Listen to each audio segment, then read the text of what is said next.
wabarakatuh. Bismillah wa billah walhamdulillah wa la na'budu illa iyyah wa la haula wa la quwwata illa billah. Amma ba'du. Teman-teman yang saya hormati, alhamdulillah kita pada pagi ini bisa bersua, bertetap wajah, dan semoga sehat selalu untuk kita semuanya. Dan mohon doanya untuk Prof. Agus. Prof. Agus sedang sakit dan juga ternyata kena COVID.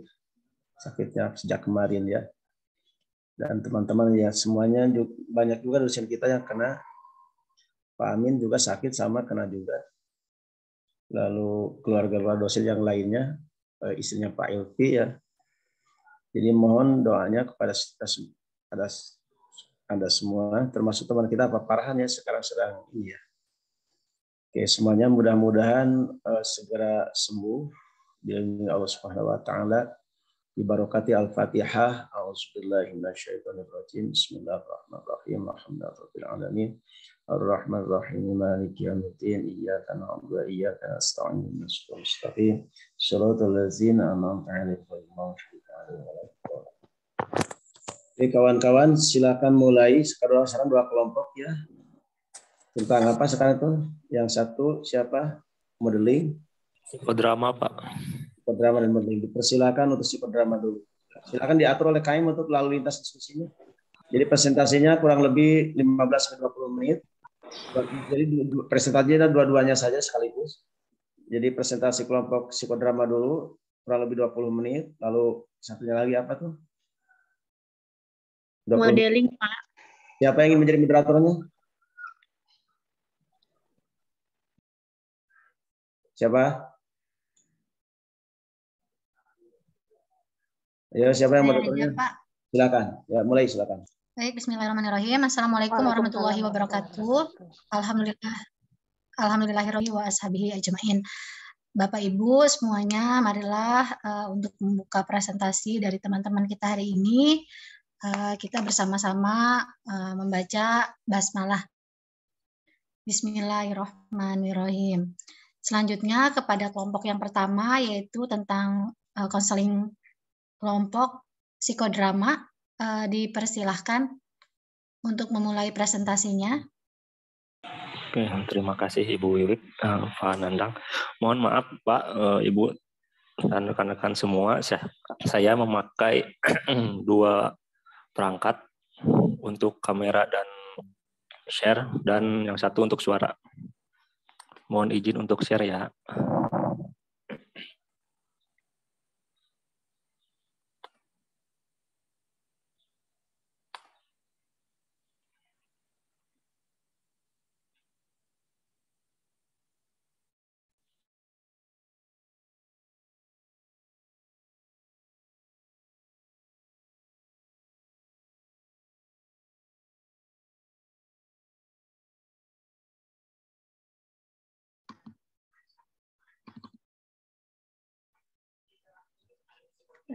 Bismillahirrahmanirrahim. Assalamualaikum warahmatullahi wabarakatuh.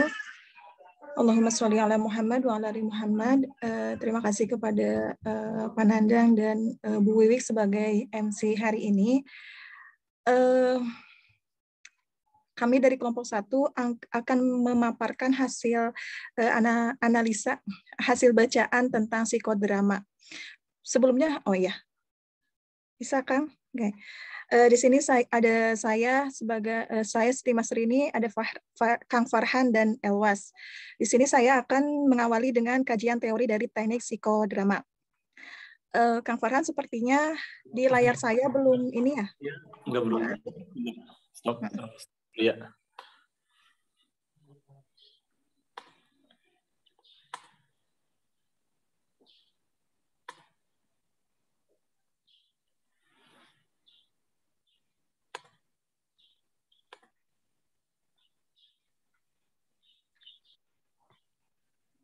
Sudah membesar, enggak belum ya? Kalau di saya belum, Kang. Dimulai saja. Dimulai dari saya akan mengawal lagi dengan kajian teori dari teknik psikodrama sendiri, dari hakikatnya sendiri sebelumnya. Sebelumnya akan merecall akan bukan merecall ya. Mungkin ini ada pernah mata kuliah ini pernah disampaikan ketika waktu S1 gitu kan ya. Pada hakikatnya di sini jelaskan bahwa psikodrama adalah teknik bermain peran guna upaya yang pemecahan masalah psikis yang dialami oleh individu dan dituangkan dalam bentuk permainan peran dengan menggunakan metode drama. Dari latar belakang terlebih dahulu bahwa psikodrama ini dikembangkan oleh Jacob L. Moreno. Jacob L. Moreno ini adalah berlatar belakang seorang dokter, dia mahasiswa kedokteran di bidang kejiwaan yaitu psikiater. Kemudian beliau juga pernah menulis sebuah buku yang berjudul The Word of Father, di mana di isi bukunya itu berkaitan dengan antara hubungan manusia dengan Tuhan, kreativitas dan kesamaan dengannya. Kemudian ketika semasa Jacob L. Moreno ini ketika semasa menjadi mahasiswanya dan ketika melakukan sebuah penelitian, Jacob ini lebih sering untuk menganalisis permasalahannya itu adalah mengumpulkan pasiennya itu lebih cenderung ke anak-anak yang memang anak-anak ini memiliki trauma di masa lampaunya yang berkaitan dengan keluarga, yang akhirnya yaitu berkelompok ya, anak-anak berkelompok dan itu cara dari Jacob L. Moreno ini untuk menyelesaikan permasalahan yang dialami oleh anak-anak. Jadi lahirnya sejarahnya adanya psikodrama ini. Kemudian Jacob L. Moreno sendiri sebetulnya dia tidak mengklaim bahwa dirinya adalah pengikut dari Sigmund Freud. Hanya saja kalau Jacob L. Moreno itu pernah bertemu ketika zaman kuliah dengan Sigmund Freud, hanya saja dia suka dengan pemikiran Sigmund Freud, namun tidak menjadi pengikutnya dan tidak ingin menjadi pengikutnya, seperti itu. Kemudian dari asumsi dasarnya sendiri adalah menganalisis masalah dengan menggunakan metode kelompok dan bermain seperti tadi. Awalnya itu ketika kuliah itu, salah satu contohnya ketika kuliah untuk menganalisis permasalahan itu adalah mengumpulkan anak-anak yang memang memiliki permasalahan di keluarga. Kalau di sumber disampaikan bahwa permasalahannya lebih ke masa lampau dan trauma di keluarga. Mungkin kalau sekarang disebutnya healing ya. Kemudian teknik psikodrama merupakan salah satu teknik dalam konseling kelompok yang dapat digunakan konselor dalam menangani masalah-masalah emosional. Psikodrama merupakan suatu bentuk terapi kelompok di mana anggota kelompok didorong untuk memainkan suatu peran emosional di depan para penonton tanpa dilatih sebelumnya dengan tujuan untuk membantu anggota kelompok dalam mengatasi masalah-masalah pribadi dengan menggunakan permainan drama, peran, atau terapi tindakan yang akhirnya akan menggunakan perasaan-perasaan. Nah, di sini karena Jacob L. Moreno ini dia tidak ingin mengikuti istilahnya tidak ingin bergabung dalam aliran Sigmund Freud, namun dia tertarik dengan pemikiran Sigmund Freud. Akhirnya Jacob L. Moreno ini membentuk atau melahirkan beberapa teknik konseling untuk menyelesaikan permasalahan. Ini ada psikodrama, kemudian ada apalagi permainan peran yang seperti itu. Ini untuk menyelesaikan permasalahan psikologis. Kemudian tujuan secara umumnya sendiri, mohon maaf sebentar.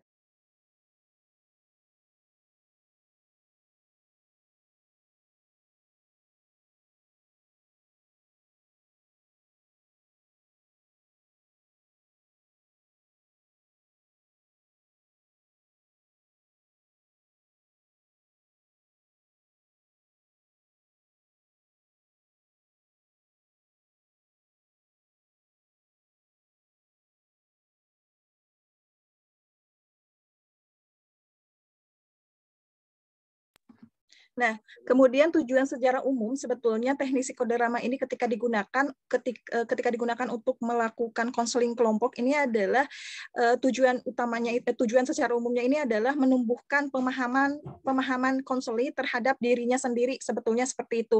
Apa sih yang terjadi dalam diri saya? Permasalahannya apa? Sebetulnya menemukan insight seperti itu, pemahaman terhadap dirinya. Namun tujuan secara khususnya ini adalah membantu konseli atau sekelompok konseli untuk mengatasi masalah konseling kelompok seperti tidak bisa mengkontrol emosi, bersikap agresif, kurang empati, kurangnya motivasi dalam diri, susah berkonsentrasi dengan cara menggunakan permainan peran atau drama. Lewat cara bermain peran konseling dibantu untuk mengungkapkan perasaannya sesuai dengan masalah yang dialaminya. Kemudian tujuan yang kedua adalah agar konseli atau sekelompok konseling memperoleh pengertian lebih baik tentang dirinya, dapat memperoleh emosi dengan baik, dapat berempati, mampu memusatkan perhatiannya saat belajar dan memotivasi dirinya sendiri. Yang terakhir, ketiga, tujuannya ini adalah menciptakan kembali suasana fisik dan emosional yang dikehendaki. Dari kajian teori teknik dari psikodrama ini bahwa dapat disimpulkan karena Moreno ini adalah berlatar belakang seorang psikiater atau kedokteran, kemudian dia tertarik dengan pemikiran Sigmund Freud, namun tidak ingin tergabung dalam aliran Sigmund Freud. Kemudian dia mengklaim bahwa yang melahirkan teknik psikodrama adalah dari Jacob L. Moreno yang bertujuan untuk upaya pemecahan masalah secara psikis yang dialami oleh individu. Kurang lebih seperti itu penjelasan dari saya. Terima kasih. Saya kembalikan kepada moderator dan kepada pemateri selanjutnya. Assalamualaikum warahmatullahi wabarakatuh.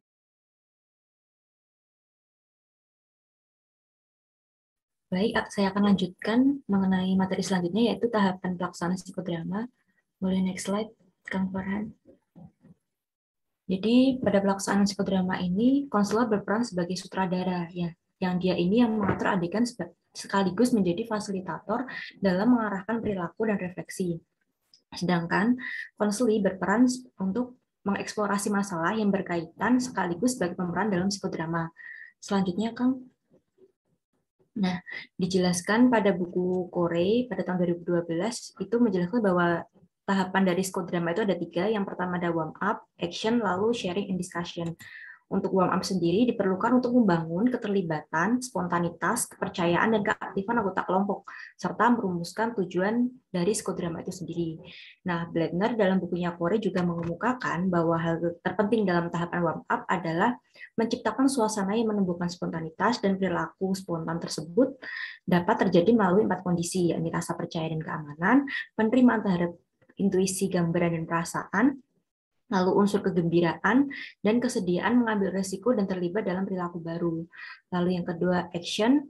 Nah, tujuan dari tahapan action ini adalah untuk membantu anggota dalam memunculkan pemikiran, sikap, dan perasaan yang mendasari yang sebelumnya itu tidak mereka sadari sepenuhnya. Nah, hal ini juga memberikan fasilitas agar pemain utama atau protagonis dalam psikodrama ini dapat memahami hal-hal yang ingin ia jelajahi. Lalu setelah protagonis memahami hal yang ingin dia jelajahi, selanjutnya adalah menciptakan suasana yang berhubungan dengan masalah di atas panggung. Pada tahapan warm up ini memungkinkan untuk eksperimen dengan berbagai perilaku, sehingga dapat digunakan oleh pemeran utama atau protagonis untuk mendapatkan gagasan yang lebih jelas mengenai dampak-dampak dari perilaku-perilaku baru yang ditunjukkan. Lalu yang ketiga ada sharing and discussion. Nah, melalui kegiatan tahapan atau fase sharing and discussion ini, sutradara atau konselor berfungsi untuk memulai dan memimpin diskusi yang melibatkan sebanyak mungkin peserta yang ikut untuk mendapatkan umpan balik dari psikodrama itu sendiri. Tahap ini memungkinkan anggota kelompoknya untuk mengungkapkan perasaan mereka dan memberi kesempatan terhadap pemeran utama untuk membuka diri dan mengungkapkan perasaannya. Untuk implementasinya, nah secara spesifik psikodrama ini dirancang dalam struktur pemikiran dan dinamika kelompok. Oleh karena itu, pendekatan ini bekerja dengan orang lain dan difokuskan pada kelompok, meskipun yang pemeran utamanya hanya 1 orang. Nah, Corey menjelaskan bahwa psikodrama ini menggunakan sejumlah teknik-teknik yang dirancang untuk memperjelas kebingungan, meningkatkan wawasan dan kesadaran diri, serta mempraktikkan perilaku baru untuk protagonis atau peran utamanya. Nah, teknik-teknik tersebut itu harus digunakan untuk tujuan tertentu yang berkaitan dengan apa yang dialami oleh si protagonis ini dan anggota kelompok lainnya untuk mengoptimalkan pembelajaran ulang mengenai perilaku-perilaku yang baru. Sekian dari saya. Terima kasih. Saya kembalikan ke pemateri selanjutnya. Selanjutnya, yang pertama adalah mengembangkan kreativitas anggota kelompoknya. Nah, kita ketahui, bahkan dari mata kuliah kreativitas sebelumnya, semester sebelumnya, bahwa konsep dari kreativitas itu menemukan sesuatu yang baru atau berbeda gitu. Nah, kalau dalam teknik psikodrama ini, konseling kelompok ini, anggota kelompok akan terus berfantasi menemukan ide-ide baru untuk demi mencari perilaku atau tindakan atau respon emosi terhadap penampilan terhadap drama yang ditampilkan oleh anggota kelompok yang lainnya. Terus itu kalau lancar ya, kalau misalnya maksudnya kan drama itu yang menjadi senternya tuh si protagonis. Nah, anggota-anggota kelompok yang lainnya itu akan memberikan masukan, feedback, atau bahkan anggota kelompok yang kebagian peran sebagai karakter pembantu, dia akan memunculkan respon baru dikala dilakukannya suatu teknik pergantian peran, misalnya misalnya si A itu protagonis. Nah, dia memerankan dirinya sendiri sebagai protagonis dalam cerita yang telah dia angkatnya. Nah, kemudian oleh pemimpin kelompok atau konselor diterapkan pertukaran peran. Jadi si A asalnya si A protagonis dan B pemeran pendukung, diganti B jadi protagonis dan si A jadi karakter pendukung. Nah, di situ si B akan berusaha untuk berfantasi, maksudnya dia akan memunculkan respon perilaku atau emosi yang pastinya berbeda dengan respon yang dilakukan oleh si A gitu.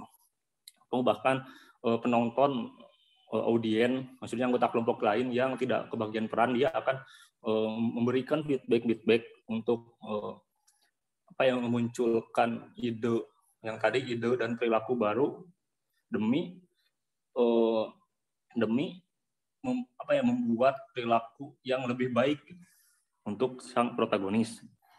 Terus yang kedua, setiap anggota dapat menghayati setiap pesan yang telah disampaikan. Nah, sederhananya mungkin dalam menonton film aja gini. Ketika kita menonton film, apabila suasana dan kondisinya terpenuhi, ya maka kita akan lebih mudah terhanyut dalam cerita dari film tersebut, dalam alur cerita film tersebut. Nah, apalagi si protagonis yang dia memerankan dirinya sendiri dalam cerita yang dia angkat dari kejadian yang telah ia lalui. Nah, maka dia akan lebih terhanyut lagi gitu untuk memerankan menjadi dirinya sendiri, menjadi dirinya sendiri gitu. Nah, itu kalau lancar. Nah, terus setiap anggota mampu menganalisa masalah dan mengambil keputusan yang sangat membantu dalam menyelesaikan permasalahan anggota kelompok atau konseli, yang mana mereka akan secara spontan untuk merespon atau membuat ketika ada sesi diskusi. Nah, mereka dapat menganalisa terutama menampilkan emosi yang telah lama ia represi, sampai dia mendapat masukan-masukan dari anggota kelompok atau bahkan pemimpin kelompok untuk pemecahan masalahnya. Nah, itu semua kalau lancar. Nah, ini kekurangan psikodrama. Susah apalagi dia memerankan suatu karakter, misalnya protagonis atau karakter pembantu, dia itu malu untuk tampil di depan banyak orang gitu. Nah, itu akan merusak, apalagi kalau misalnya ya udah misalnya walaupun dia malu tapi dia udah berusaha dan bisa ternyata, tapi ada anggota kelompok lain yang malah menertawakan dia akan itu akan merusak suasana dia untuk berkonsentrasi kepada karakter yang telah dia buat gitu, ya kembangkan gitu. Nah, jadi disebutkan juga untuk melakukan psikodrama ini si konselor atau guru BK itu harus selektif gitu untuk mencari anggota kelompoknya gitu. Terus Kang Teteh pasti udah tahu ya format RPL dari konseling kelompok dari BK ini yang format kosongnya dan contoh untuk format yang sudah diisi seperti ini. Dan nama itu saja diinisialkan. Mungkin itu dari kelompok Psikodrama. Udah kedengaran, kenapa nih jadi kecil? Mungkin cukup sekian dari kelompok. Terima kasih. Baik, terima kasih. Teman-teman, apakah kita mau membuka sesi tanya jawab dulu atau kita dengarkan kelompok satu lagi? Kelompok satu lagi aja, boleh. Baik, Pak. Terima kasih untuk Teh Siti Masrini, Teh Elwas, dan Kang Farhan dari kelompok. Dipersilakan untuk kelompok 2 mempresentasikan PPT-nya. Boleh Bu, tapi sebelumnya mohon maaf izin off-cam, ternyata sinyalnya di sini kurang stabil. Mangga, Teh Rosi.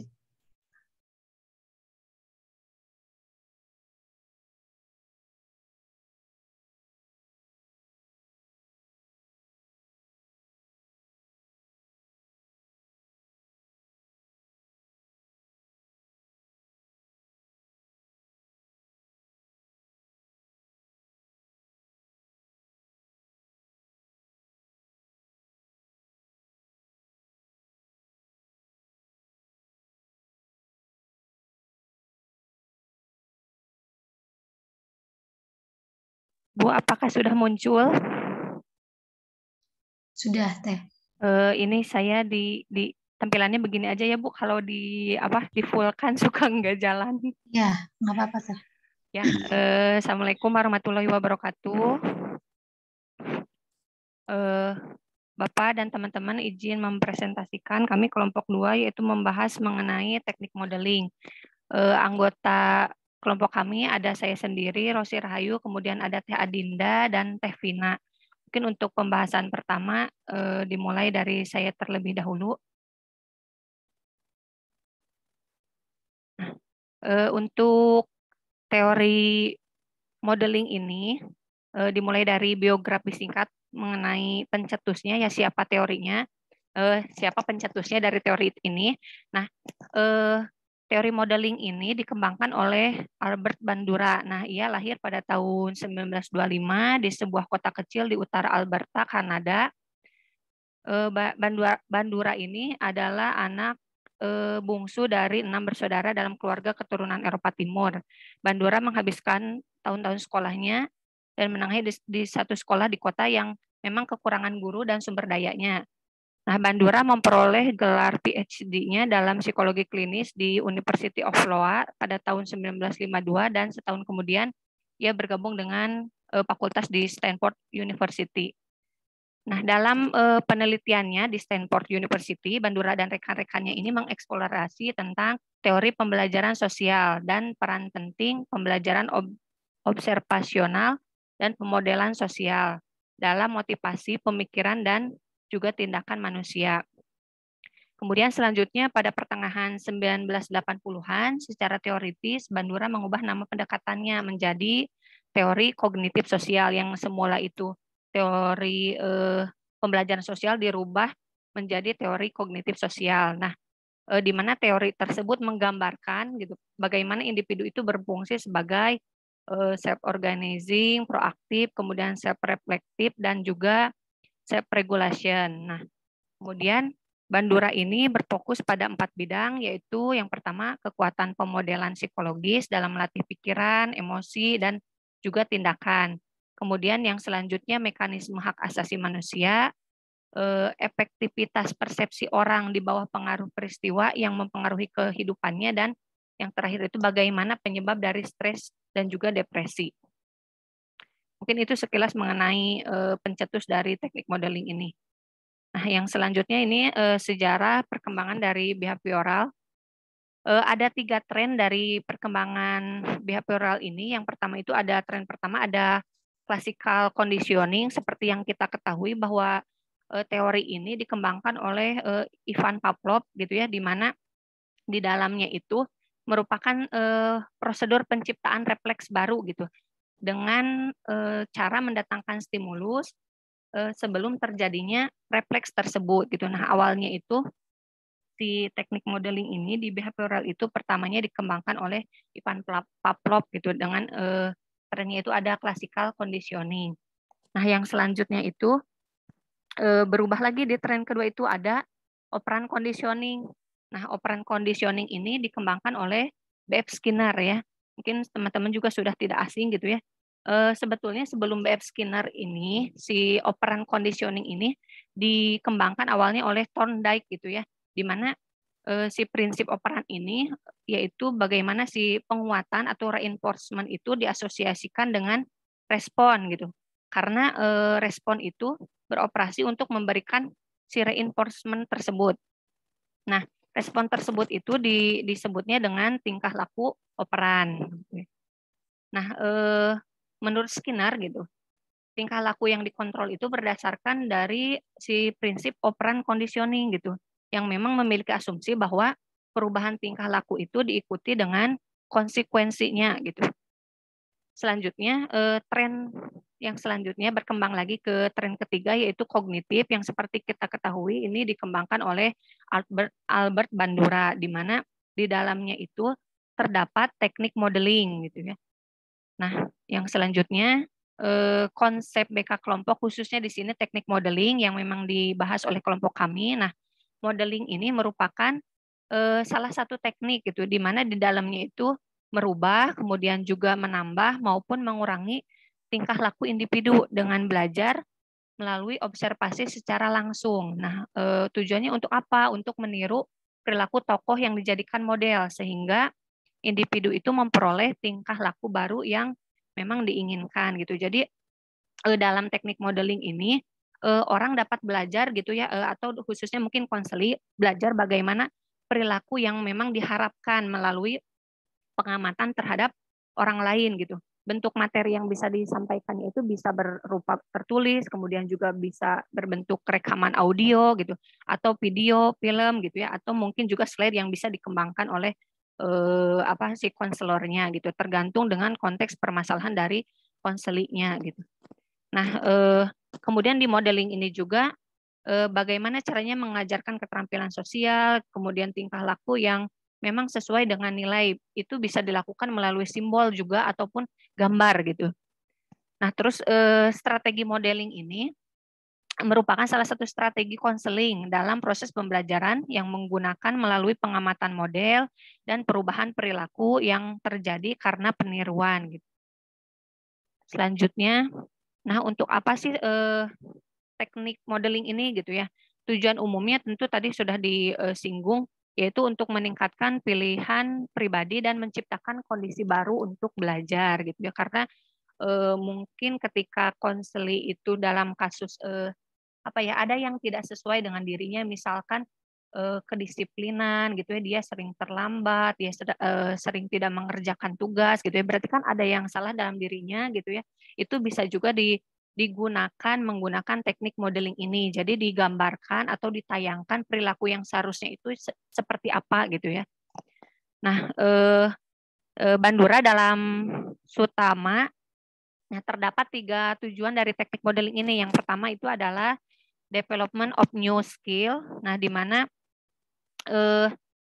tujuannya itu untuk mendapatkan respon atau keterampilan baru dan memperhatikan perilakunya setelah memadukan apa yang diperoleh dari pengamatannya.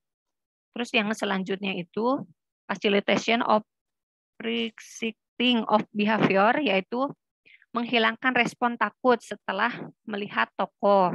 Dan yang selanjutnya itu adalah change in inhibition about self-expression, adalah bagaimana pengambilan suatu respon itu yang diperlihatkan oleh suatu tokoh dengan pengamatan kepada modelnya. Nah, ini mungkin nanti ya RPL-nya. Nah, selanjutnya untuk asumsi teori bisa dilanjutkan oleh Teh Dinda. Terima kasih. Bismillahirrahmanirrahim, Bapak, teman-teman, izin untuk menyampaikan bagian asumsi teori. Sebelumnya mohon maaf untuk off-cam karena kalau di on-cam kan kadang sinyal suka hilang-hilangan. Nah, untuk asumsi teori dari pendekatan modeling ini, yang pertama, Karakteristik yang paling menonjol dari manusia itu sendiri yaitu adalah plastisitas, yaitu manusia itu memiliki fleksibilitas untuk belajar dalam behavioral atau perilaku dalam situasi yang berbeda-beda. Selanjutnya ada triadic reciprocal causation model. Hal ini meliputi lingkungan dan perilaku pribadi. Kita dapat melihat bahwa manusia itu memiliki kemampuan untuk mengendalikan kehidupan dirinya. Manusia juga dapat mengubah peristiwa yang tidak diselesaikan dalam pendekatan yang cukup konsisten untuk evaluasi dan pengendalian budaya sosial mereka. Komponen model ini itu yang kita kenal sebagai self-efficacy. Yang ketiga ada perspektif agen, yaitu manusia memiliki kapasitas untuk mengontrol sifat dan kualitas hidup, dan manusia sendiri itu merupakan produsen sekaligus produk dari sistem sosial. Jadi memang manusia itu produk dari kehidupan sosial masyarakatnya. Selanjutnya, manusia itu mengontrol kehidupannya berdasarkan faktor eksternal dan juga internal yang dimiliki oleh dirinya sendiri. Selanjutnya, manusia menemukan dirinya dalam situasi ambigu secara moral yang biasanya berusaha untuk mengontrol perilaku-perilaku yang ada dalam dirinya. Nah, untuk teknik modeling ini juga sebetulnya mengambil dari sudut pandang sifat kepribadian manusia itu sendiri. Nah, karena manusia itu yang seperti yang tadi sudah disebutkan, karena dia itu memiliki kapasitas untuk menjalankan kontrol atas kehidupannya.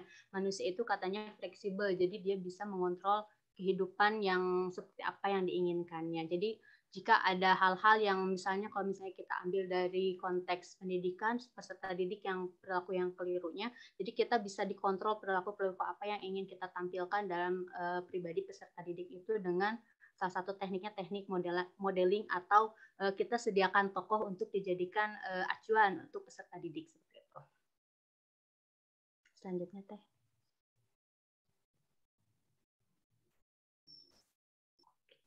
Punten paling ganti slide ya yang selanjutnya. Izin share screen Bapak Ibu berganti share screen ke saya ya.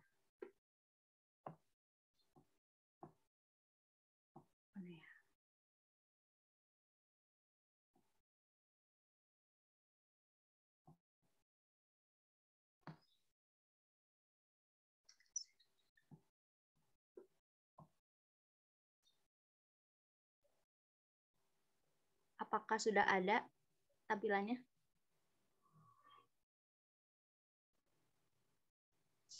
Udah, Teh. Oh, udah.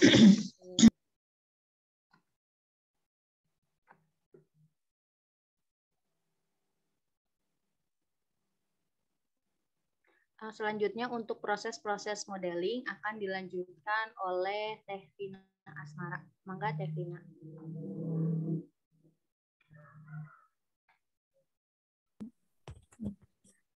Assalamualaikum warahmatullahi wabarakatuh. Mohon izin untuk menyampaikan Prof dan Akang Teteh.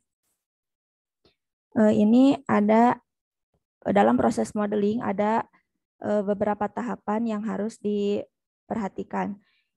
Menurut Wolfok dalam Nur Salim, yang pertama itu ada tahapan atensi atau perhatian.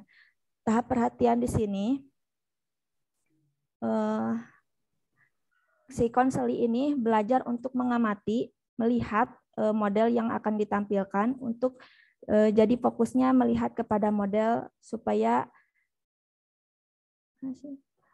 hal ini sesuai dengan pendapat Gredler yang menyampaikan bahwa perilaku yang baru tidak bisa diperoleh kecuali jika perilaku tersebut diperhatikan dan dipersepsi secara cermat.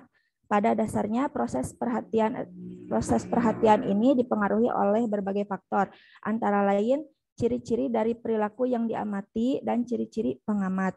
Ciri-ciri perilaku yang mempengaruhi atensi adalah kompleksitasnya dan relevansinya, sedangkan ciri-ciri pengamat yang berpengaruh pada atensi adalah keterampilan mengamati, motivasi, pengalaman sebelumnya, dan kapasitas sensori. Masih di slide yang ini ya Teh. Kemudian tahap kedua itu retensi. Retensi ini belajar melalui pengamatan terjadi berdasarkan kontinuitas. Kontinuitas itu adalah yang terjadi diperhatikan terus-menerus berkelanjutan. Tidak cukup satu kali gitu. Nah, dua kejadian yang diperlukan terjadi berulang kali adalah perhatian pada penampilan model dan penyajiannya simbolis dari penampilan itu dalam memori jangka panjang. Jadi untuk dapat meniru perilaku suatu model, seorang harus mengingat perilaku yang diamati. Kemudian pada tahap reproduksi, nah pada tahap ini setelah melihat komponen-komponen dari suatu model, si pengamat dan sudah menguasai apa yang perlu ditirunya, sehingga bisa mereproduksi perilaku model dengan lancar dan mahir. Diperlukan latihan berulang kali. Dan umpan balik terhadap perilaku yang ditiru. Umpan balik sesegera mungkin terhadap aspek-aspek yang salah, menghindarkan perilaku keliru tersebut berkembang menjadi kebiasaan yang tadi inginkan. Jadi saat ada kesalahan dalam menerima merespon apa yang tadi dilihat, itu langsung diluruskan oleh si konselor. Kemudian tahap keempat itu tahap motivasi dan penguatan. Nah, di sini setelah konseli melihat kepada model dan mengambil sikap-sikap atau perilaku yang akan dirubahnya, maka konselor di sini bertugas untuk memberikan penguatan bahwa apa yang dilakukan olehnya sekarang adalah yang semestinya. Kemudian mohon izin, slide berikutnya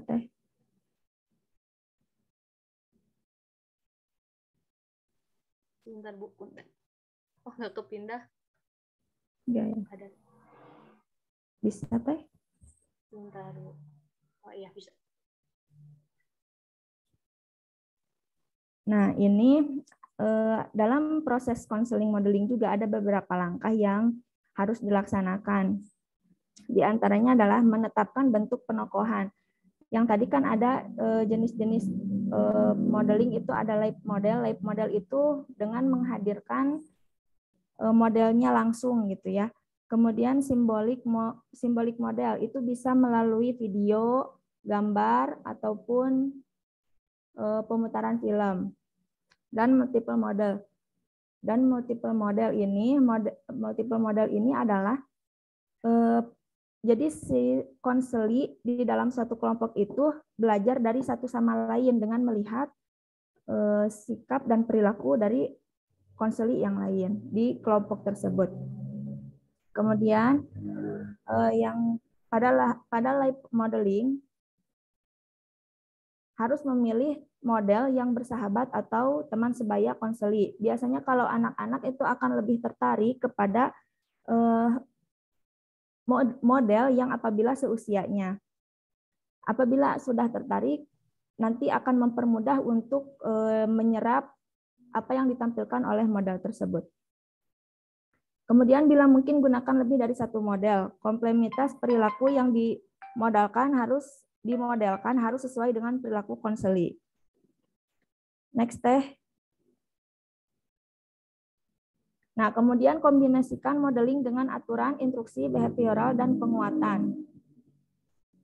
Kemudian pada saat konseli memperhatikan penampilan tokoh, berikan penguatan alamiah. Bila mungkin buat desain pelatihan untuk konseli menirukan mode secara tepat, sehingga akan mengarahkan konseli pada penguatan untuk setiap peniruan tingkah laku yang tepat. Kemudian, bila perilaku bersifat kompleks, maka episode modeling dilakukan mulai dari yang paling mudah ke paling sukar. Kemudian skenario modeling harus dibuat realistik. Melakukan pemodelan di mana tokoh menunjukkan perilaku yang menimbulkan rasa rasa takut, tapi dengan tampilan yang lain.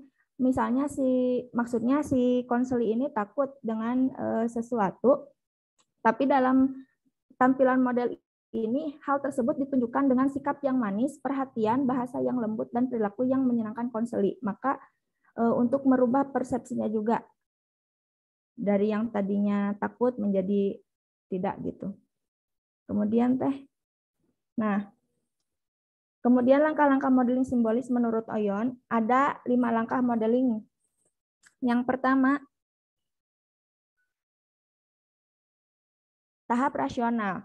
Nih, di sini konselor memberikan penjelasan atau uraian singkat tentang tujuan, prosedur, dan komponen-komponen strategi yang akan digunakan dalam proses konseling. Jadi diberikan dulu arahan tujuannya apa, prosedur konseling sekarang apa, dan komponen-komponen strateginya yang akan digunakan dalam proses konseling itu seperti apa.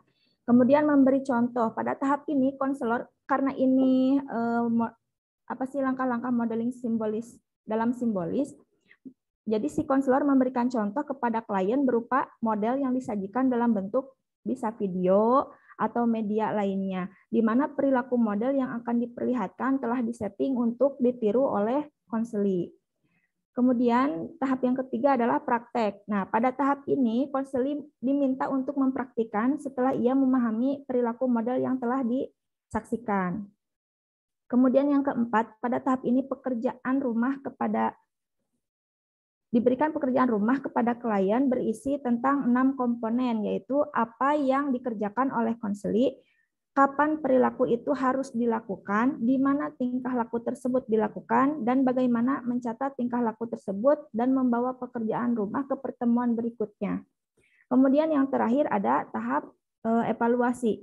Pada tahap ini konselor bersama dengan konseli mengevaluasi apa saja yang telah dilakukan, serta kemajuan apa saja yang dirasakan oleh konseli selama proses konseling. Selain itu, konselor juga harus memberikan motivasi untuk terus mencoba dan mempraktekkan apa yang telah klien dapat, supaya si perubahan setelah melihat dari model itu menjadi perubahan yang sifatnya permanen gitu, tidak hanya saat berlangsungnya konseling kelompok tersebut. Kemudian mohon izin. Kelebihan. Kita masuk ke kelebihan dan kekurangan pendekatan teknik modeling. Yang pertama ada kelebihannya. Untuk kelebihan dari teknik modeling yang dicetuskan oleh Albert Bandura ini, yang pertama dia itu mengumpulkan catatan penelitian yang mengesankan, karena tadi kan catatan juga si konselingnya perlu mencatat apa-apa yang akan dilakukannya. Kemudian selanjutnya prihatin dengan perilaku sosial manusia yang penting, kemudian teori yang berkembang terbuka untuk suatu perubahan, kemudian selanjutnya berfokus pada masalah teoritis. Contohnya bagaimana peran penghargaan dalam pembelajaran terkait stabilitas perilaku dan sebagainya. Selanjutnya pandangan orang yang masuk akal dan kepedulian dengan implikasi sosial dari pendekatan teknik modeling ini. Nah, selain dari kelebihan dari teknik modeling, di sini juga terdapat kekurangan-kekurangan dari teknik modeling yang dicetuskan oleh Albert Bandura. Di antaranya, teori ini mengasumsikan bahwa perubahan dalam lingkungan secara otomatis akan mengarah pada perubahan pada orang tersebut ketika namun hal ini mungkin tidak selalu benar. Selanjutnya, teori ini disusun secara longgar hanya berdasarkan interaksi dinamis antara orang, perilaku, dan lingkungan. Tidak jelas sejauh mana masing-masing faktor menjadi perilaku aktual dan jika satu lebih berpengaruh daripada yang lain. Kemudian, teori ini sangat berfokus pada proses pembelajaran dan dengan mengabaikan kecenderungan biologis dan hormonal yang dapat memengaruhi perilaku, terlepas dari pengalaman dan harapan-harapan masa lalu dari individu yang bersangkutan. Jadi ini terlalu berfokus pada pembelajaran saat itu, dia tidak mempentingkan hal-hal apa yang terjadi di masa lalu si konselingnya atau peserta didik. Selanjutnya, teori ini tidak berfokus pada emosi atau motivasi selain melalui referensi ke pengalaman masa lalu meski ada sedikit perhatian pada faktor-faktor ini. Selanjutnya, teorinya atau pendekatan teknik modeling ini bisa luas sehingga sulit untuk dioperasionalkan atau dilaksanakan secara keseluruhan. Selanjutnya ada implementasi teknik modeling. Mangga, Teh Vina. Ya, ini ada implementasi teknik modeling dalam pengentasan permasalahan siswa ya dari beberapa penelitian. Ini ada dari penelitiannya Niwayan Rumiani. dalam penerapan konseling behavioral teknik modeling melalui konseling kelompok untuk meningkatkan motivasi belajar siswa kelas 8. Nah, skala motivasi belajar siswa dengan statistik deskriptif. Ya. Menggunakan pedoman konversi penilaian acuan patokan skala 5 yang dalam rentang 90% sampai 100%, itu artinya tingkat motivasi belajar siswa sangat tinggi, kemudian 80% sampai 89% tinggi, 65% sampai 79 cukup, 40% sampai 64 rendah, dan 0% sampai 39% sangat rendah. Penelitian ini dikatakan berhasil jika berada pada pencapaian persentase di atas 65%. Next, Teh. Nah, dan pada penelitiannya diberikan soal-soal pretest untuk menentukan sampelnya itu berapa orang. Ada 8 orang dengan persentase nilainya 60%, 60%, 54%, 64 itu artinya berada di bawah 65%, yang artinya mereka ada di kategori tingkat belajar, motivasi belajarnya rendah gitu ya. Kemudian dilakukan teknik treatment dengan teknik modeling, dan setelahnya diberikan lagi post-test dengan hasil skala persentasenya ada perubahan dari yang inisial ARW dari persentase 60% meningkat menjadi 71, yang artinya sebentar.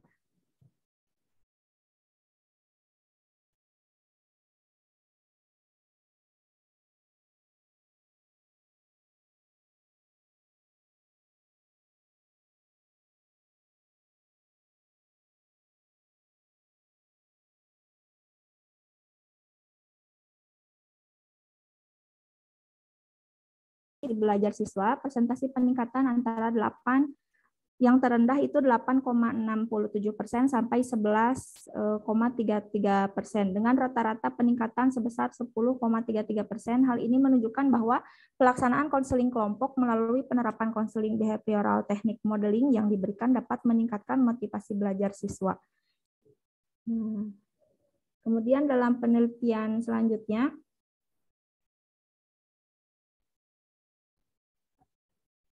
lanjut Teh. Ya, dalam penelitiannya Wiwi, penerapan layanan konseling kelompok dengan teknik modeling langsung dalam meningkatkan frekuensi kehadiran siswa. Yang dijadikan sampelnya itu siswa kelas 9A.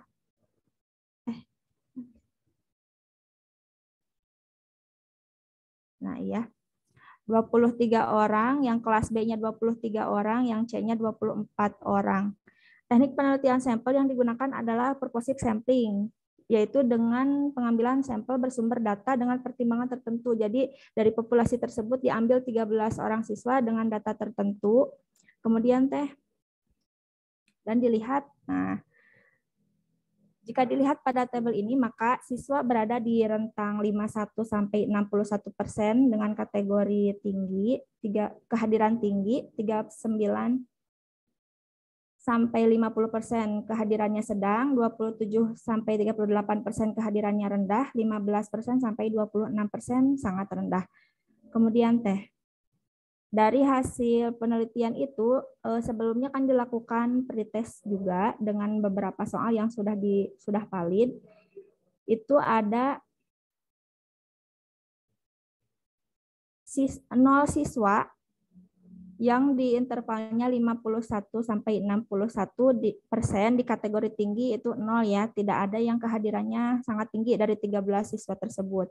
Kemudian dari rentang 39 sampai 50%, kategori sedang itu ada 3 siswa.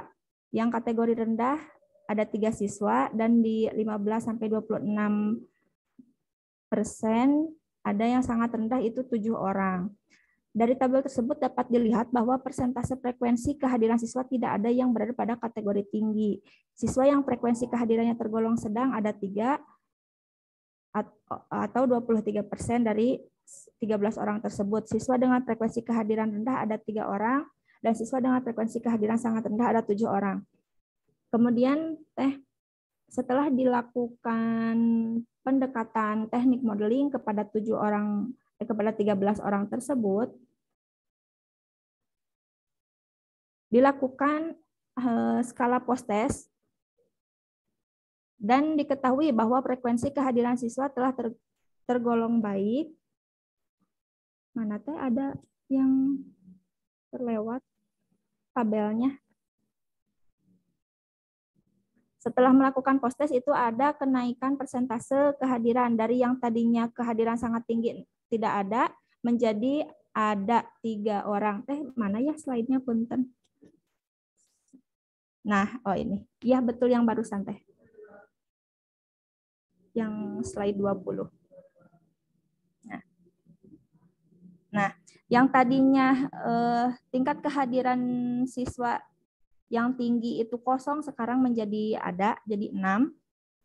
Dengan persentase 46%, 64,2%. Kemudian yang sedang ada 2 orang, yang rendah 2 orang, dan sangat rendah 3 orang. Dari tabel tersebut dapat dilihat bahwa frekuensi kehadiran siswa pada kategori tinggi jadi naik.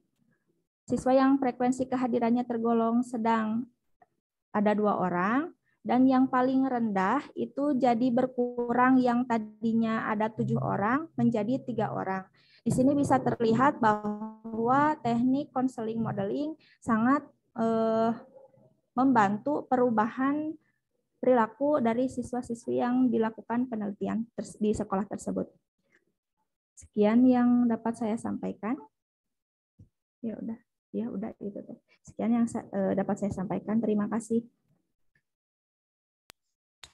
Baik, terima kasih untuk kelompok 2 atas pemaparan materinya. Selanjutnya, silahkan mungkin bagi teman-teman yang perlu penjelasan lebih lanjut atau ada yang ingin ditanyakan, mungkin bisa langsung kita buka sesi tanya jawabnya. Silahkan teteh-teteh, akang-akang dipersilahkan. Bisa raise hand atau langsung open mic aja ya.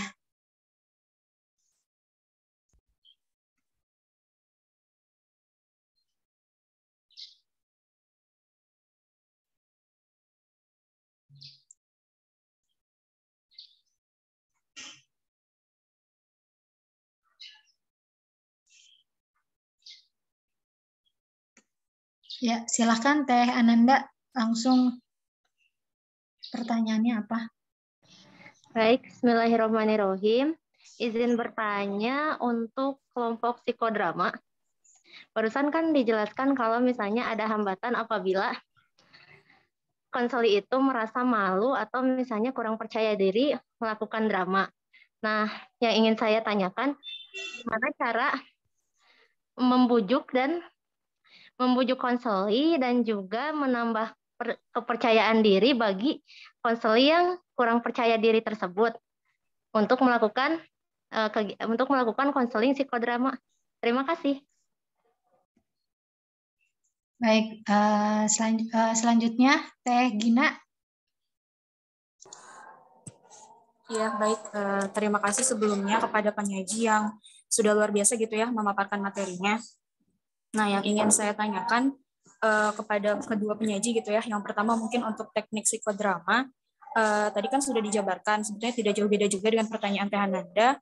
Nah, yang ingin ditanyakannya terkait kasus atau masalah apa sih yang efektif gitu ya ketika memang menerapkan teknik psikodrama ini. Dan tadi kan memang ada kekurangannya ya yang memang untuk konseli yang pemalu dan sebagainya. Nah, apakah memang ada kriteria khusus gitu ya untuk konselinya supaya konseli tertentu supaya efektif gitu kan dalam menjalankan konseling atau ya dengan teknik psikodrama ini. Nah, kemudian untuk teknik modeling sama juga gitu ya. Nah, ini teknik modeling ini tuh efektif untuk permasalahan atau kasus apa saja gitu yang bisa diatasi yang efektif gitu kan, dan apakah memang konselingnya juga ada kriteria khusus, karena mungkin tadi kan masuk ke tren ketiga ya, yaitu tren kognitif ya kalau untuk di modeling. Nah, sedangkan kan seperti kayak REBT gitu ya, itu juga CBT memang ada konseling itu efektifnya untuk orang-orang yang mungkin penalarannya baik gitu ya, tapi memang kurang efektif untuk konseling yang penalarannya terganggu atau secara kognitifnya terganggu gitu. Nah, ini seperti apa untuk modeling? Mungkin itu saja pertanyaannya, terima kasih. Baik, sementara dua dulu mungkin ya. Dari Teh Ananda, silakan untuk kelompok 1 bisa langsung dijawab. Boleh Ibu. Maaf ada Teh Elwas dulu atau Teh Siti atau aku abdi baik langsung. Silakan Mana Kang, langsung weh. Pertanyaan dari Teh Ananda. Untuk meningkatkan kepercayaan diri anggota kelompok atau konseli supaya lebih berani gitu kan, seperti itu kan Teh ya, benar? Iya. Iya Teh, benar. Kang, ya Kang benar. Ya, Kang. Kalau dari yang saya baca-baca dan dari berbagai sumber tentunya dalam penelitian juga, memang tidak gampang untuk melakukan teknik psikodrama ini. Maksud tidak gampang tuh ya, itu pinter-pinter dari konselor itu sendiri, guru BK itu sendiri untuk meracik kelompok itu. Jadi kayak dalam tahap pembentukan nih, gimana sih si anggota kelompok itu mau ikut terlibat, mau benar-benar berpartisipasi dalam sebuah kelompok, mau memiliki tanggung jawab untuk dia itu, aku itu loh memang bagian kelompok gitu, makanya aku akan ikut berpartisipasi gitu. Jadi bagaimana pemimpin kelompok atau guru BK itu pinter-pinter untuk mengembangkan kreativitas dirinya supaya dia itu lebih percaya diri. Contohnya gini, kita kelompok 1 sudah kelompok psikodrama sudah membuat skenario, skrip terkait teknik psikodrama ini. Nah, dalam tahap pembentukan kelompoknya itu kita nggak langsung ke hal-hal yang berat kayak apa sih psikodrama, tujuannya apa, enggak kita. Jadi kita itu menentukan dulu membuat mereka itu chill itu, kayak perkenalan gitu. Walaupun kita udah kenal sama mereka udah kenal sama guru BK-nya, tapi kita tekankan bahwa ada peribahasa yang mengatakan tak kenal maka tak sayang. Nah, dari situ kita lebih berusaha untuk membuat mereka chill dengan perkenalan yang sebenarnya mereka nggak perlu mikir berat gitu. Kayak guru BK itu merangsang mereka dulu kayak dari perkenalan dari guru BK-nya itu sendiri, misalnya perkenalkan, nama saya Farhan Fatur Rahman. Oh gini nih, ada itunya, saya skripnya, boleh izin untuk di-share? Enggak, Kang.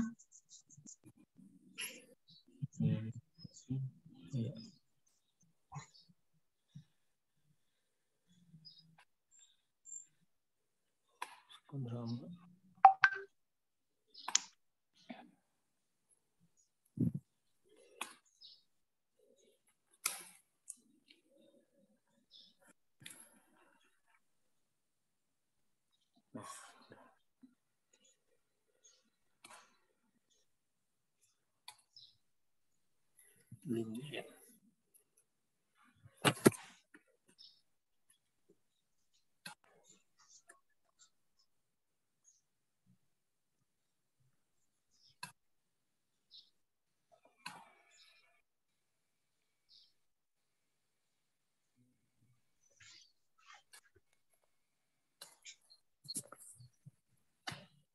Sudah ada kan?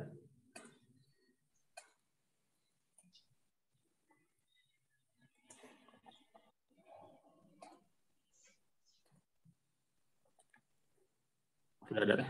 Jelas enggak? Halo, Ya. Oh, udah kelihatan sudah.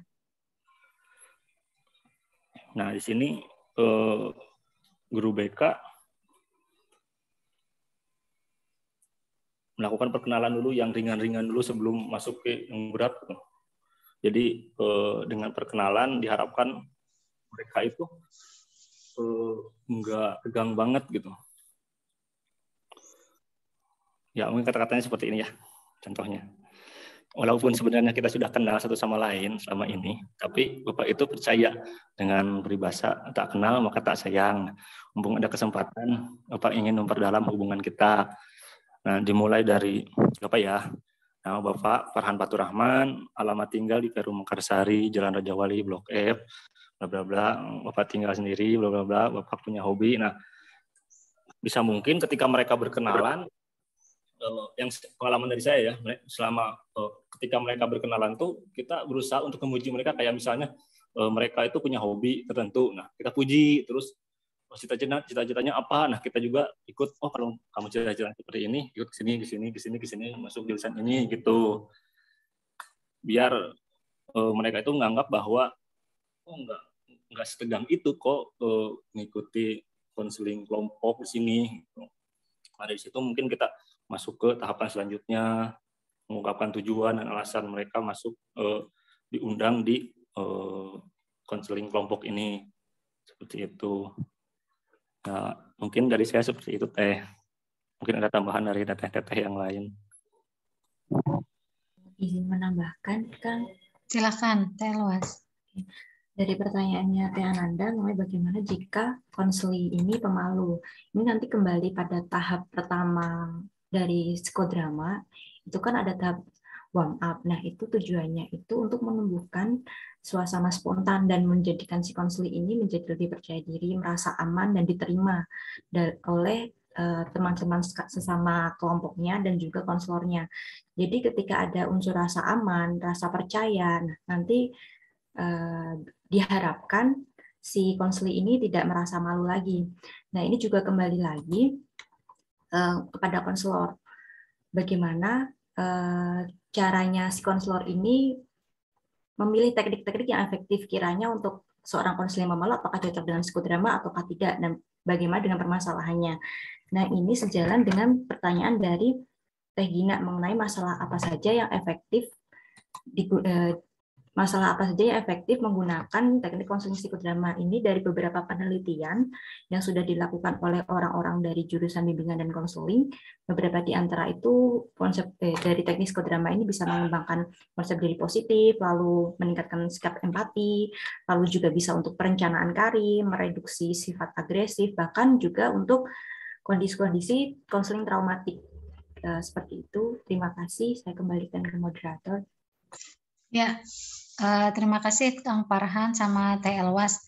Intinya di fase the warm up itu mungkin ya, jadi sebagai seorang konselor harus pinter-pinter membuat si warmnya tuh, si konselnya jadi benar-benar merasa hangat, merasa diterima mungkin di kelompoknya, sehingga perasaan malu dan tidak pedenya berangsur-angsur bisa hilang, dan akhirnya bisa mungkin tadi ya, bisa memerankan peran yang sebagai pemeran utamanya gitu. Mungkin seperti itu Teh Ananda.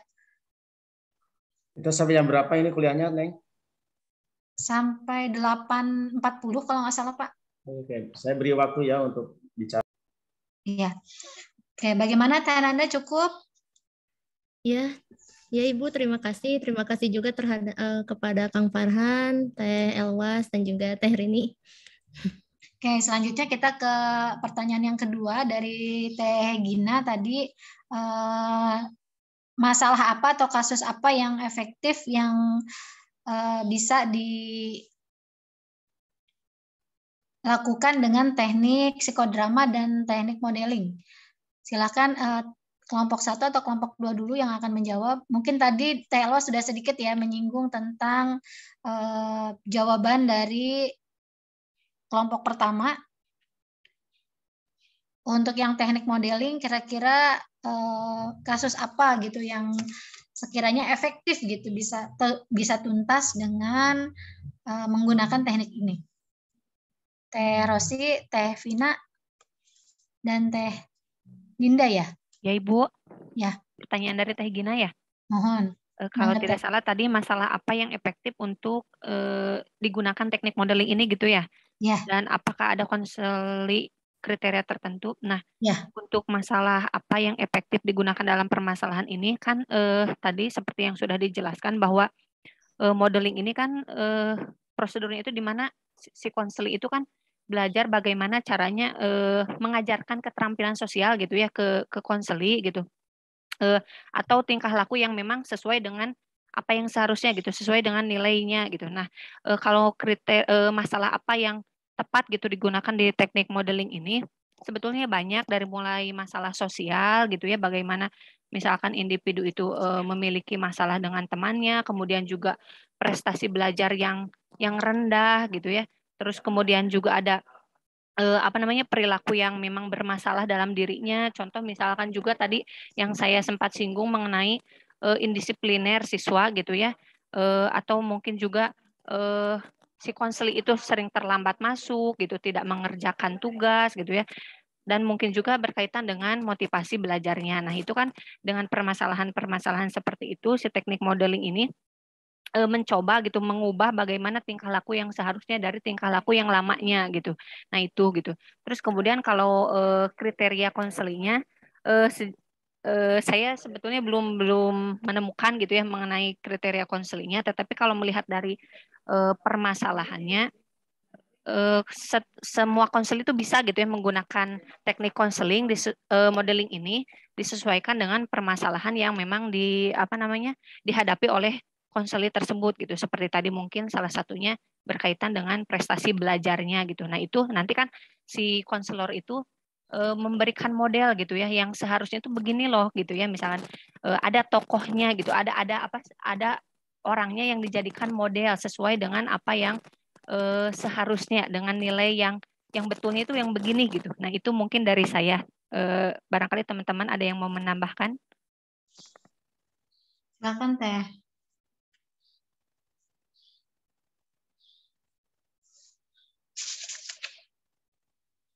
Teh Vina Asmara, barangkali mau menambahkan?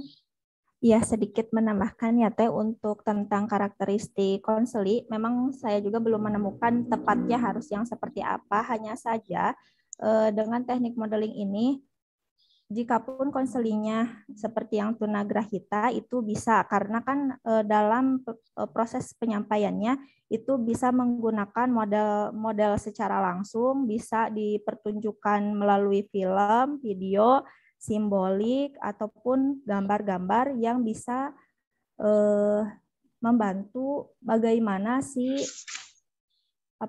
perilaku dari model tersebut sampai kepada konseli yang membutuhkan perubahan perilaku.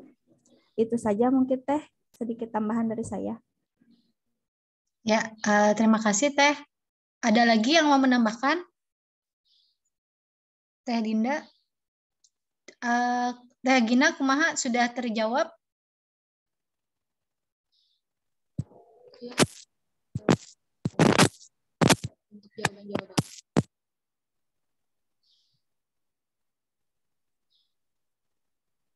Tidak terdengar Teh Gina suaranya.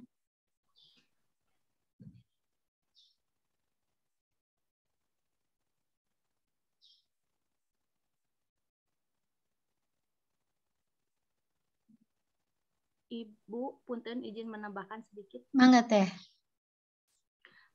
Sebetulnya tadi sudah terjawab oleh Teh Oci dan juga Vina, tapi mungkin ini ada sedikit penambahan. Kalau misalnya teknik modeling ini juga bukan berarti pure untuk perilaku, tapi karena ini juga modeling ini merupakan proses belajar dimulai dari pengamatan, mulai dari pengamatan hingga bisa merubah perilaku apa yang diinginkan oleh model atau mungkin apa yang ditampilkan oleh model gitu kan ya. Jadi perilaku-perilaku yang tidak seharusnya, misalnya ada perilaku yang tidak seharusnya ada pada peserta didik, tapi peserta didik juga dikasih pembelajaran mulai dari pengamatan bagaimana perilaku tersebut harus diterapkan di dalam dirinya, sehingga dia sendiri bisa merubah, oh perilaku seperti ini yang harus saya tampilkan gitu, yang sebaiknya saya tampilkan. Jadi mulai dari pengamatan hingga bisa berubah ke perilaku dari peserta didiknya. Mungkin seperti itu Ibu. Baik, terima kasih. Teman-teman mohon maaf, ini kita waktu tinggal 10 menit lagi dan Pak Nandang ingin berbicara ya Pak ya. Mungkin sementara saya tutup dulu mungkin ke presentasi dari kelompok 1 dan kelompok 2. Terima kasih atas presentasinya. Mohon maaf apabila saya selaku moderator ada hal yang kurang berkenan di hati teman-teman semua. Billahi taufiq wal hidayah. Wassalamualaikum warahmatullahi wabarakatuh. Waalaikumsalam warahmatullahi wabarakatuh. Pertama, saya berharap minggu depan baik pertanyaan maupun jawaban tidak common sense. Harus betul-betul berdasarkan ilmu. Artinya Anda harus baca dulu. Sebab itu, makalahnya itu di-WA-kan ke grup saja ya. Minggu depan itu. Untuk minggu depan makalah di-WA ke grup. Kalau bisa sehari sebelumnya. Sehingga semua membaca. Ya. Sebab ini kita sedang mengkaji secara kritis teorinya dan bagaimana nanti prakteknya. So, masalahnya kalau teorinya keliru, prakteknya juga akan nyasar itu. Begitu ya, ini penting sekali. Jadi mohon mudah-mudahan tidak common sense begitu bertanyanya. Ya. Tidak dikira-kira. Oke. Yang pertama itu. Yang kedua, saya ingin langsung kepada Anda pada dua grup ini. Kedua pemakalah ya. Kalau saya uji Turnitin itu makalah Anda akan payah itu. Misalnya yang yang kelompok itu ya yang modeling ya. Itu di latar belakang di biografi itu 100% itu pasti akan plagiarisme itu, akan 100% plagiatnya tuh di latar belakangnya. Lalu bagian keduanya pun itu saya rasa itu 80% itu plagiat itu. Termasuk juga yang ini tata cara pengutipan mohon dengan baik dan benar dan tidak menjiplak asal begitu saja. Ya, ini mohon untuk yang ke depan tidak begitu cara menulisnya. Masa sampai 2 halaman tidak mengutip sama sekali dan itu luar biasa itu. Ya. Saya tahu bahwa di internet sudah banyak itu yang begitu, tapi memang Anda harus betul-betul jujur. Kalau memang itu diambil dari internet ya itunya lamannya laman apa dijelaskan. Ya. Dikutip dari laman mana dan sebagainya. Itu satu catatan penting ini bagi saya. Jadi jangan copy paste. Sekali lagi saya ingin menegaskan kepada kawan-kawan, meskipun bagus makalahnya tidak ada isinya, tapi kalau plagiatnya tinggi saya akan kembalikan kepada Anda. Nanti di akhir semester itu. Dan nyaris tidak akan lulus itu kalau sudah plagiatnya tinggi. Plagiatnya itu kawan-kawan itu kita toleransinya 25% untuk mata kuliah ini. Kalau 25% masih dimaafkan. Kalau di atas itu akan saya kembalikan dan tidak lulus. Oleh sebab itu tata cara pengutipan yang baik dan benar. Dikutip dengan baik.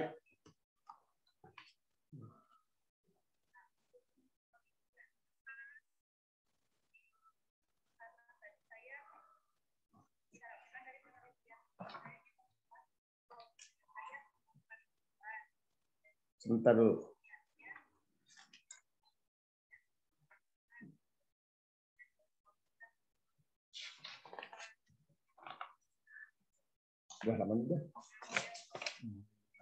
Oke, jadi begitu ya. Satu itu perhatian. Berikutnya saya masuk kepada makalah dulu. Pertama untuk yang psikodrama,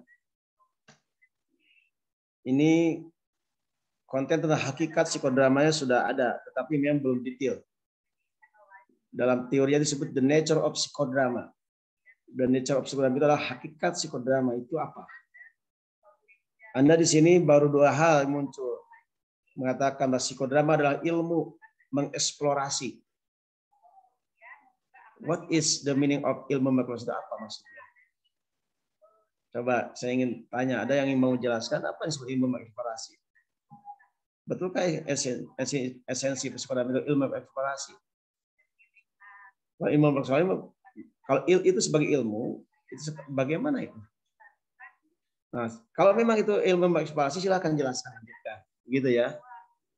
Jangan sepotong-sepotong. Ini kan hakikat psikodrama itu apa? Di situ paragraf 1 ada berujung pada bahwa intinya psikodrama adalah ilmu mengeksplorasi. Tapi apa itu ilmu mengeksplorasi? Seperti apa ilmunya itu? Lalu paragraf keduanya ada menjelaskan bahwa psikodrama adalah dengan mengutip Korei dan mengutip lagi. Ingat, buku Korenya ada ini. Langsung jadi Korei ngutipnya, jangan ada ngutip dari siapa lagi itu. Yang Korei dalam kurung Ariyanti, itu orang kedua. Ariyanti juga belum tentu benar nangkapnya. Dan Korenya saya kan masih ada punya buku Korenya itu kan. Kalau tidak ada, minta ke saya bukunya, buku Korenya ada di saya. Tapi kemarin saya melihat Anda punya itu. Ambil Korenya saja langsung. Jadi Anda mengatakan menurut Korei dalam kurung Ariyanti bahwa psikodrama adalah permainan peran. Sampai di situ saja, agak detail. Apa itu yang dimaksud permainan peran itu apa? Seperti apa konsep permainan peran itu? Ya. Ini amat penting, kawan-kawan. Ya. Karena ini menjadi kunci sesungguhnya. Konsep itu. Ya. Sehingga Anda tidak common sense lagi kalau sudah punya konsep tertangkapnya itu. Nah, artinya ini untuk teman-teman yang psikodrama, tentang hakikat psikodramanya atau pengertian psikodramanya silakan diperdalam lagi. Saya pikir ini masih agak dangkal ini konsepnya. Yang kedua, asumsi. Ada asumsi tentang manusia dan ada asumsi teoritik dan tekniknya. Nah, penting sekali asumsi manusia bagaimana ini psikodrama ini, terutama sifat ahlinya itu memandang manusia. Siapa itu konselor itu sebetulnya?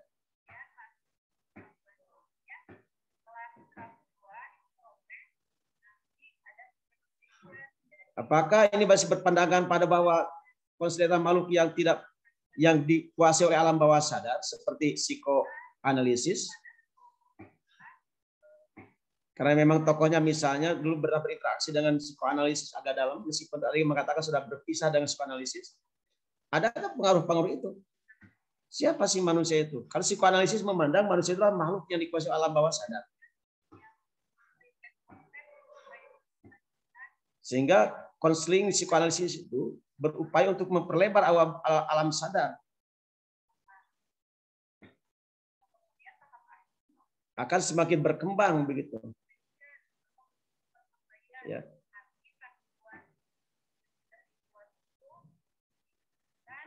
Jadi psikoanalisis memandang bahwa manusia itu adalah makhluk yang sangat dikuasai oleh alam bawah sadar. Sebab menurut Freud itu dan kawan-kawan ada alam bawah sadar, ada alam ambang sadar, ada alam sadar. Tapi 80% dikuasai oleh alam bawah sadar. Nah, konseling itu termasuk mungkin konseling lain, ya konseling itu menurut psikoanalisis itu adalah upaya untuk memperlebar alam sadar. Sehingga perilaku manusia sangat disadari terjadi. Tidak seperti hewan dikuasai oleh insting. Itu. Tidak dikuasai oleh insting. Atau tidak dikuasai oleh pleasure principle, tidak. Nah, psikodrama ini terutama tokohnya itu memandang manusia atau konsep itu seperti apa? Kalau orang behavioristik kan memandang manusia seperti botol kosong dan mekanistis sifatnya.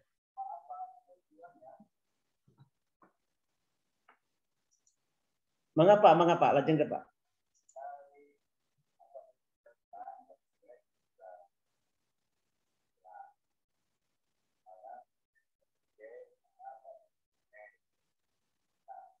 Begitu. Ingat itu, jadi asumsi itu satu, asumsi tentang pandangan manusia. Pandangan konseling, siapa konseling? Seperti apa psikodrama memandang konseling? Dan tentu saja asumsi teoritiknya. Di sini asumsi teoritiknya sudah banyak, sudah ada di Anda, yang Anda tulis ya. Meskipun belum detail dan belum menjadi postulat. Begitu. Lalu tujuan. Nah, kalau tujuan pemecahan masalah saja itu kan umum saja itu. Semua konseling juga tujuannya pemecahan masalah. Itu ada yang khas untuk psikodrama, itu ada tujuan yang khas psikodrama.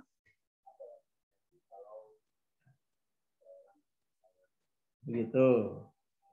Nah, ini mohon tujuan diperdalam lagi ya. Jadi hakikat tentang manusia perdalam lagi, asumsi tentang manusia, maksudnya asumsi tentang manusia perdalam lagi, tujuan perdalam lagi. Nah, yang paling penting lagi di prosesnya. Bukan hanya akan mengatakan ada action, ada apa itu dulu, bukan itunya, tapi actionnya seperti apa actionnya sih?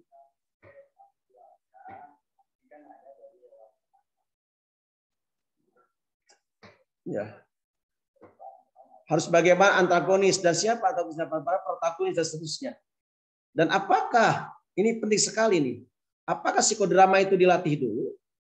Samakah dengan sosiodrama atau tidak? Ini tidak tergambar dan tak muncul di pertanyaan. Sebab memang yang bertanya juga Kabensen tidak baca.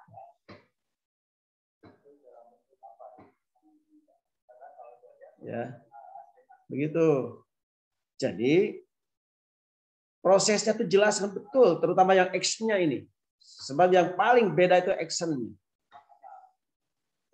Ya. Tapi memang yang psikodrama ini persiapannya juga beda dengan yang lain-lain. Psikodrama itu lain sekali.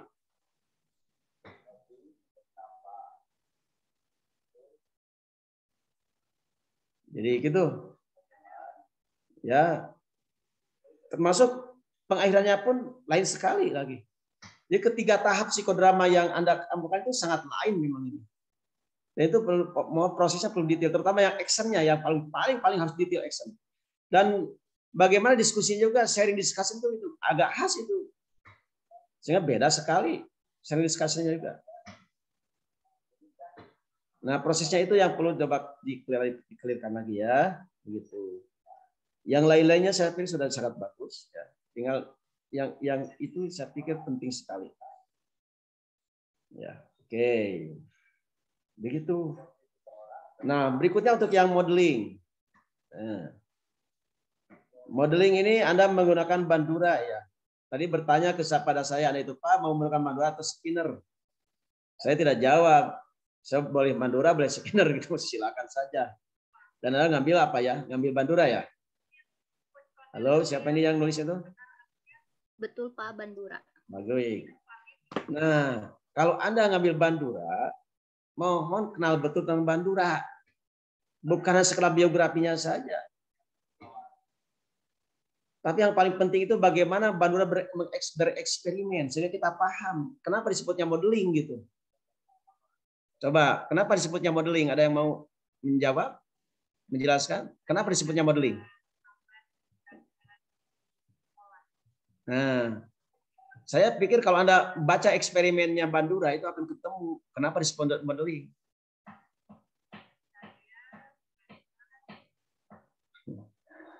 Tolong ini Anda paham betul eksperimennya Bandura. Masih ada yang ingat eksperimen Bandura itu tentang apa? Kalau Skinner tentang menggunakan apa eksperimennya Skinner?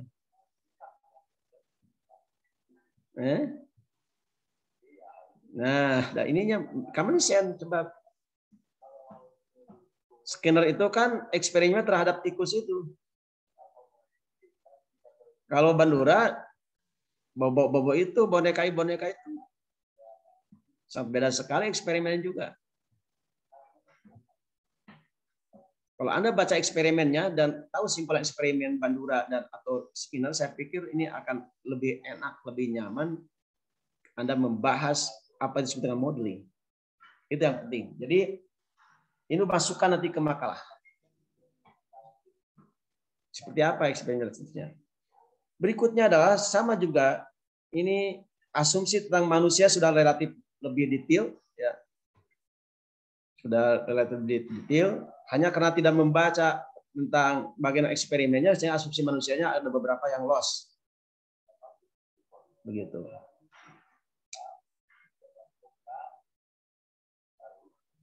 Begitu ya. Nah, yang paling penting lagi ini, dan itu tidak ada yang bertanya anehnya juga. Paling tidak paling menurut saya paling sesat di nama kali ini. Ingat bahwa modeling itu ada 3 jenis. Apa saja coba? Pak Makalah? Modeling ada 3 jenis. Apa saja? Simbolik. Simbolik. Live modeling. Live modeling. Multiple modeling. Nah, Anda di Makalah sebutkan itu. Tapi tiba-tiba muncul penjelasan yang berbeda di berikutnya. Langsung Anda mengambil simbolik modeling kalau tak salah. Dan ini tidak berujung juga, nggak mengakar lagi, nggak konsisten. Di sebagian Anda menjelaskan tentang live modelingnya, tapi di sebagian lain Anda menggunakan simbolik modelingnya, kan jadi aneh. Langkahnya menggunakan simbolik modeling, tapi konsepnya menggunakan live modeling, kan jadi aneh ini berpikirnya tuh. Artinya nggak ngerti itu. Langkah menggunakan live modeling, tapi misalnya konsepnya menggunakan simbolik modeling, kan beda itu kawan. Konsep live modeling dengan simbolik modeling itu beda. Saya berharap makalah ini membahas 3-tiganya. Apa itu live modeling? Bagaimana proses dan langkahnya? Apa itu disebut dengan simbolik modeling? Bagaimana proses langkah-langkahnya? Apa itu sebenarnya multiple modeling? Bagaimana kan itu? Sehingga jangan dikira-kira nanti, apalagi nanti muncul RPL yang nyasar lagi. Prakteknya juga nyasar lagi. Karena konsepnya memang tidak konsisten menurut saya. Nah, mohon ini penting sekali di makalah ini. Jelaskan satu persatu dengan detail. Apa itu live modeling? Dan bagaimana prosesnya? Apa itu simbolik modeling dan bagaimana prosesnya? Bahkan yang paling penting lagi, kenapa live modeling itu? Apa kehebatan live modeling itu? Seperti apa simbolik modeling itu hebatnya? Motif itu. Ini itu kawan-kawan. Jadi kalau untuk kelompok kedua, mohon ini betul-betul 3-tiganya dijelaskan. Sebab ini modeling judulnya. Artinya modelingnya semuanya. Ya.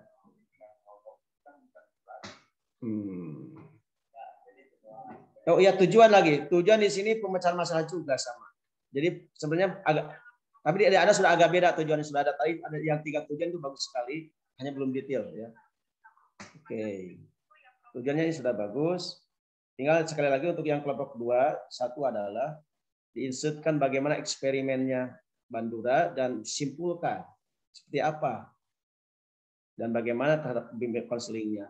Lalu Anda detail betul di tiga model ini, ada live modeling, symbolic modeling, dan multiple modeling. Ini betul detail baik pengertiannya maupun asumsinya juga proses-prosesnya. Sudah habis kawan-kawan, saya mau masuk kelas lainnya ya.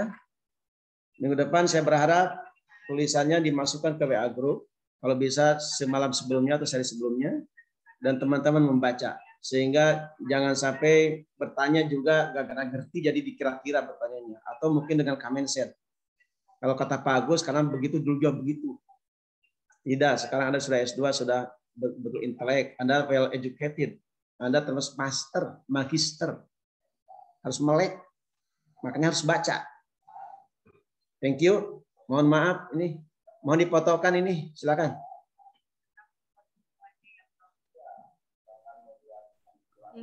teman-teman boleh minta tolong siapa yang bersedia dokumentasi, laptop Dinda kurang support. Boleh Teh. Oke, turun Teh, boleh ya? Siap. Oke, teman-teman siap. 1, 2, 3. Sekali lagi, 1, 2, 3. Oke, terima kasih. Oke, yuk. Assalamualaikum. Waalaikumsalam. Hatur nuhun, Pak.